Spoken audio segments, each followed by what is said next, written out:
O YouTube resolveu limitar a divulgação de vídeos que vão contra a ciência. Usaram como exemplo o caso da Terra plana, como tipo de problema que estavam tentando resolver. Olha que absurdo, pessoas estão usando o YouTube para divulgarem ideias absurdas. É preciso que o YouTube altere o seu algoritmo para resolver esse problema urgentemente. A sociedade vai se desmanchar porque as pessoas não acreditam mais na lei da gravidade e daqui a pouco vão começar a flutuar por aí. Lógico, isso é só a deixa para incluírem uma forma direta de censura. Embora tenham usado o caso mais absurdo que conseguiram encontrar para justificar a sua ação, é lógico que vão focar em ideias muito menos absurdas e com real impacto na política. O status quo ainda não se conformou que já perdeu essa guerra. Vamos ter que conviver ainda com alguns esperneios e estribuchos das estruturas de informação hierárquica antes da morte completa dessas.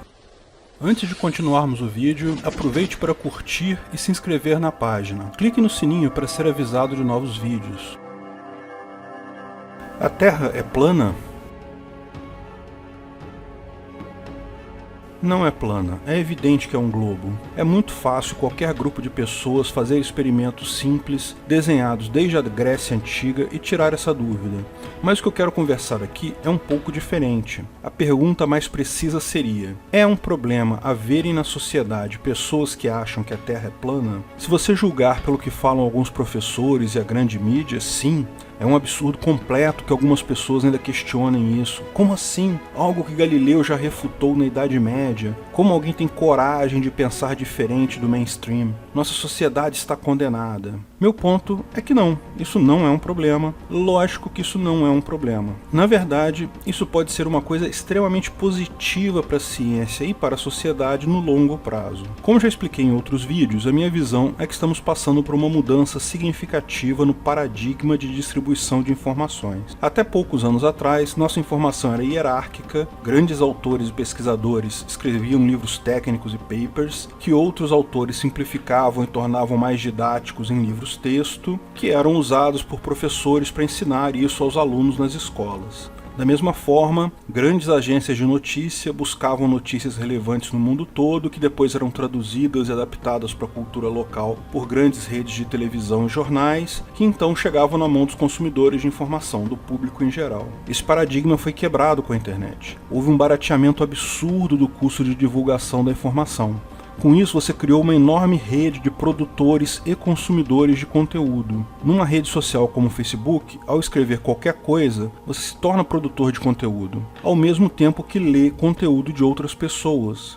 O mesmo acontece no Twitter, no YouTube e em outras redes sociais. Todos nós agora produzimos e consumimos conteúdo de diversos tipos. As estruturas hierárquicas de produção de informações, escola, academia, mídia, jornais, não sumiram. Apenas enfrentam agora a concorrência dessa nova fonte de informações. Embora isso seja uma mudança relativamente pequena, porque a maior parte da população ainda está formando opinião com base em estruturas hierárquicas, isso levou a uma explosão de informações disponíveis e expôs o quanto as estruturas hierárquicas de informação moldavam tal informação.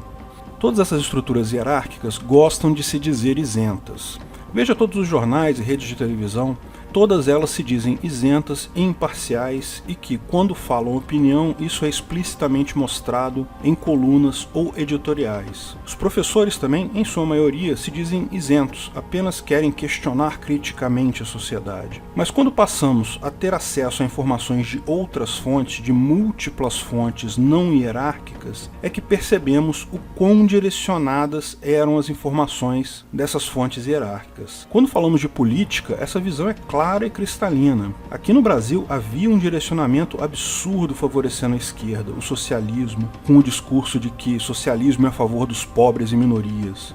Mas, quando as informações são confrontadas com outras fontes descentralizadas, é que percebemos que o socialismo nada mais é que o status quo, a elite intelectual e política que deseja manter seus privilégios, imprimindo essa ideia de luta de classes. Lutem aí, paisanos da classe A contra os paisanos da classe B, enquanto nós vivemos aqui de boa dos impostos que vocês pagam. Falei mais sobre esse assunto no vídeo O que são fake news. E, lógico, o status quo está se revoltando contra isso. Tem vários vídeos vídeos meus explicando como governos e companhias de mídia estão abertamente atacando as redes sociais, visando exercer algum tipo de controle do discurso, de censura, querem ter aquela visão política e história monolítica que tinham até um tempo atrás. Falei sobre isso também no vídeo, por exemplo, Quem tem medo de ser zucado. Mas essa transformação não inclui apenas a política, inclui, de fato, qualquer tipo de informação.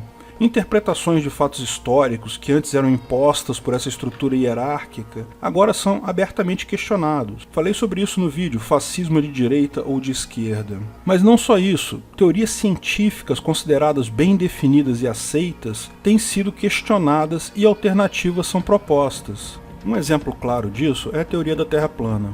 Para quem não conhece, parece uma besteira sem tamanho, mas existem inúmeros artigos e grupos de discussões que se formam em torno dessas teorias alternativas. Se você entrar num grupo de terraplanistas, vai receber artigos, argumentos, refutações. Mas esse não é o único caso. A questão toda é que a ciência, a atividade de entender como o mundo funciona, é, do ponto de vista da matemática, uma atividade de busca do mínimo. Existe uma superfície multidimensional discreta, com cada dimensão sendo definida como uma teoria de previsão de determinado efeito no futuro, e buscamos um conjunto de dimensões que otimiza a função de prever o comportamento do sistema no futuro, com base no mínimo de informações atuais. Algo como os diagramas NK propostos por Kaufman no estudo de algoritmos genéticos. Como qualquer algoritmo de busca de um mínimo, a ciência enfrenta um problema central, que é a impossibilidade de diferenciar um mínimo local de um mínimo global. O pior que pode acontecer a um algoritmo de otimização é ficar preso em um mínimo local. O mínimo local pode ser muito forte, de forma que as pessoas acabam testando apenas soluções próximas a ele e que levam a reforçar tal teoria. O fato de haverem pessoas buscando alternativa bastante longe desse mínimo hoje, do mínimo que hoje é considerado canônico, é de fato uma coisa positiva, porque se eles não conseguirem comprovação experimental clara, estarão apenas reforçando o que a ciência mainstream está certa.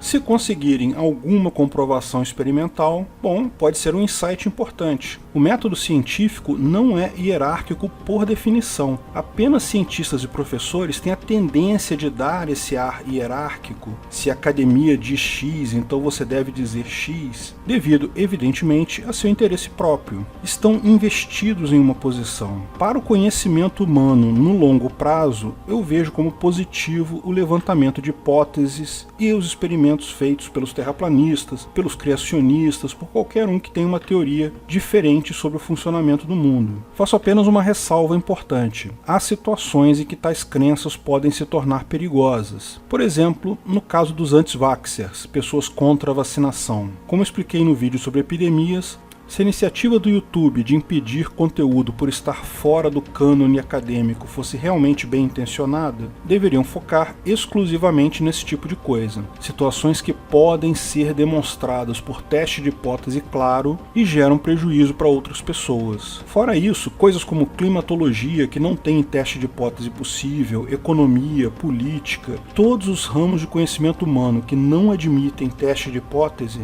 a melhor solução para a humanidade é deixar cada um falar o que quiser.